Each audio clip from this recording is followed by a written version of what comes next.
considering exporting the Made-in-India Kylaq to the European market as a crossover alternative to the Fabia hatchback.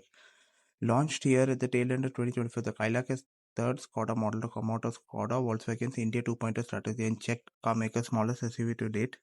While the Kylaq is designed for the Indian market, Skoda feels the compact SUV could appeal to European customers. Autocar's recent Pune to Prague drive, a 19,000-kilometer cross-country journey that covered several European countries, including Czech Republic. The brand's home country established the Kylaq as a product that could blend well with the Skoda's key market. We are looking at a possibility of introducing it to Europe as there are a lot of barriers, a lot of homologation questions. Skoda CEO Cross has said. It is earlier reported that they plan to export it to Europe by June 2026. In India, it's powered by the 1.0-liter turbo 3-cylinder 115 bhp direct turbo TSI engine, which can be mated to a 6-speed manual, 6-speed automatic. For Europe, it may equip with a 1.5-liter 4-cylinder TSI engine coming in the Slavia and Kylaq paired with a 7-speed DCT.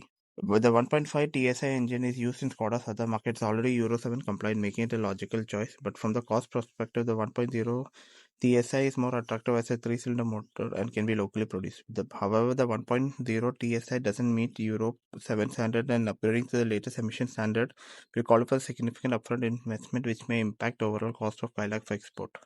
If Skoda decides to use a 1.5 TSI for the export variant, it's likely to lower the tune to 115 SP to meet the Euro 7 targets. In fact, the Kylaq 1.5 TSI could be offered in 2 states of tune for the European market, but it's unclear which power output would they use for. Behind emission regulation, it would have to meet Europe's safety, security, and other homologation requirements that require additional cost. The incoming India-EU FTA, in conjunction with depreciating rupee against the euro, make it a strong case for exporting Kylaq to Europe.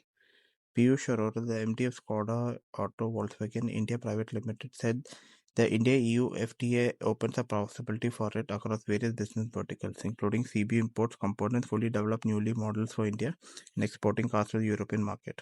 However, European program would mark a significant step for Skoda Auto Volkswagen India by moving the country's role beyond developing and manufacturing vehicles for India and other emerging markets and to supply products to Europe and the car makers' home region.